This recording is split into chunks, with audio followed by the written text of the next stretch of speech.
My name is Patty Carver. I'm a singer and a writer. I travel throughout New England doing my one-woman musicals for historical societies, libraries, small theaters, schools, and retirement communities. And when I sing, it's personal for me. And I get to know the people through my music. And I feel like it makes a little bit of difference. If they ask me for a musical show, I'll say, I've got Doris Day, Gershwin, or Berlin. And frequently they'll say, oh, Doris Day. And it's because nobody ever hears it.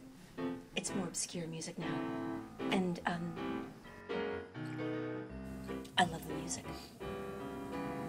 I love our history with Doris Day. Hi everybody, thank you so much for having me back. Let's see, this is my tribute to Doris Day.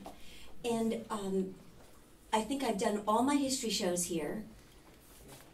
Gershwin, Berlin, and this is the only one left. So I'll have to put another one together after we finish this one today. Okay? So this is my tribute to the music of Doris Day.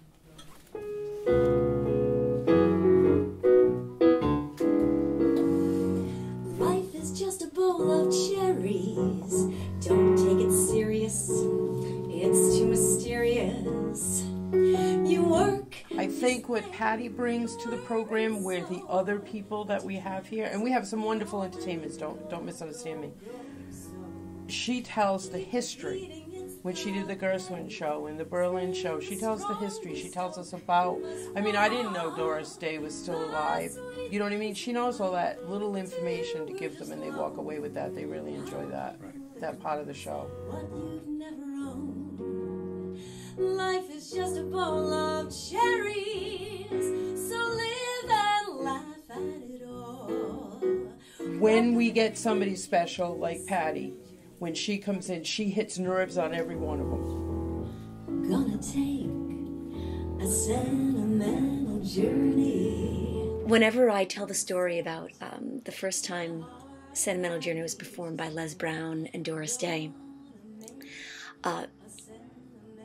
the senior audiences, especially the men that were there, who are soldiers, who were soldiers in the war,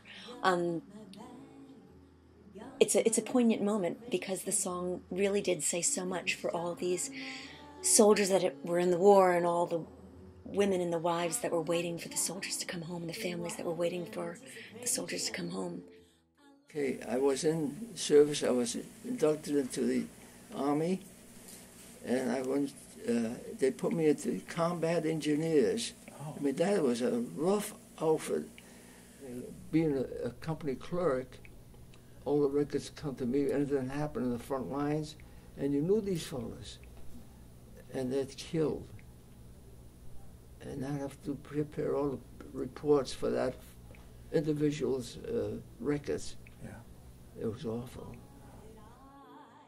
Guys like Al, who are so proud of his uniform, which he can still put on every Memorial Day, and I think about him back in 1944, when he was coming home.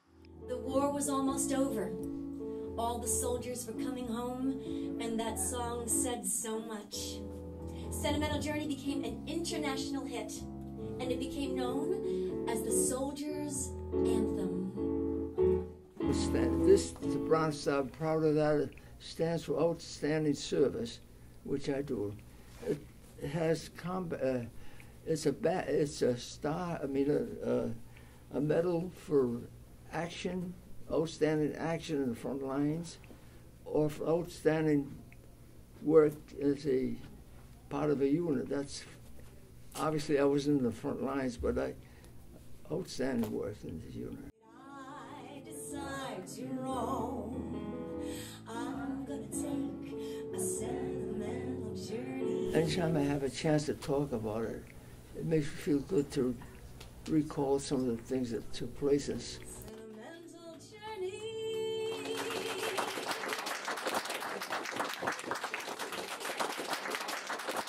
This fellow was driving, knew my sister. I had 5 sisters, so, you know, we get around. And so they asked me to get in the car. They were going to go to call his brother in the movie. But there was no room for me in the car, so I had to sit on the fellow's lap. And I did, and I married him. When I give my heart, it will be completely. Well, we met in the railroad station. This was after the war. Well, we had the market, and she used to come in, and she was a pest as a customer. So I said, how do I get rid of her?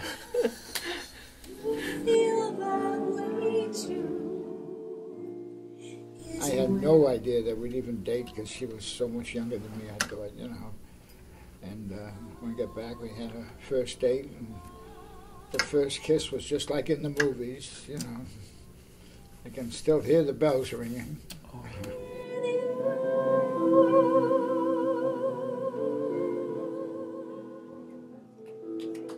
Well, let's see, we were married in 1946. My wife passed away in 2007 with Alzheimer. She, last year and a half of her life, she was down at the courtyard, a wonderful facility for people that need that attention. But I kept her home. People living in my house who wouldn't show up, and so forth. So it was getting me physically and mentally, really. So we heard about this place, and it was a wonderful place. I was able to visit her every day, be with her. If I wanted to eat my meals there, it was great. She's been in the Alzheimer's wing for about 3 months. We take her out frequently, and she's adjusting, but the worst part is when you're leaving, you know. She says, "Oh, you're not going to leave me here alone, are you?" You know. But it's getting better. Yeah, it's getting better. It's, somebody said the other day, it's a long goodbye. I'm adapting slower than she is.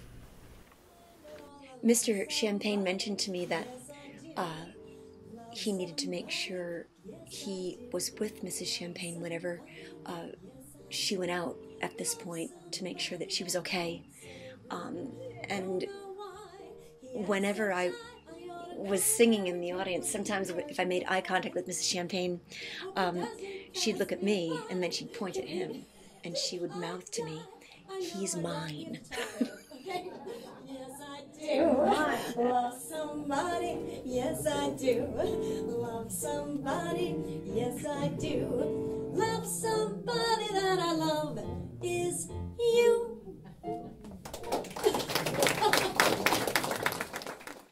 Easter Day will be 14 years I've been here. And when I first started working here and they'd pass away, I'm like, oh my God, how do you get through this? And I'm like, oh, if I didn't work here, I would have never known them. I would have never loved them. I would have never, had a relationship with them, so on and so forth. And that's how I have learned to deal with it. I know you know this one. When I was just a little girl, You sound great. I asked my mother, what will I be? Will I be pretty? Will I be rich? Here's what she said to me. All right, everybody. Que sera, whatever will be. They have been fabulous to me, for me, as well as I have for them. So it is my family. I get mad at them just like you get mad at family. But they're great. When I grew up and fell in love, I asked my sweetheart what lies ahead.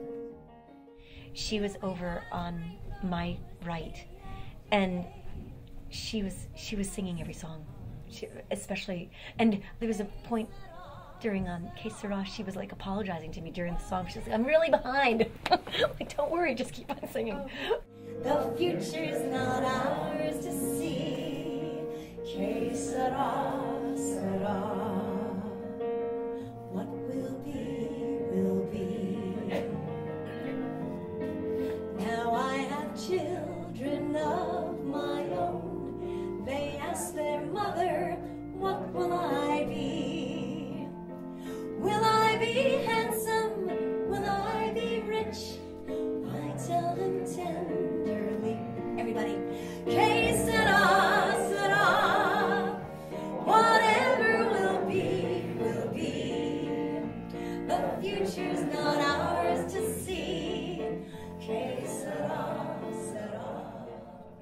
I tell you, 100% of the people here would rather be home.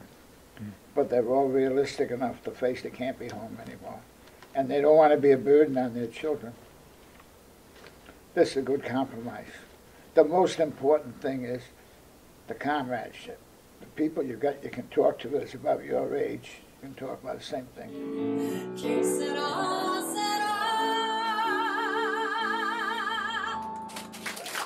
Thank you, everybody. Thank you for being a great audience. When there are men like Al in the audience, I looked at him when I started singing, and he was singing along with everyone else in the audience. And it was like he perked up a bit, and, you know, there's a twinkle in his eye. It was really great. Excellent. Excellent. I don't know why she's here doing that for nothing. Oh my heavens, she is. She's really, really good. Whenever I finish a show, I'm always looking forward to the next one and the people I meet and the stories I'll hear. I'm so lucky to be able to do this.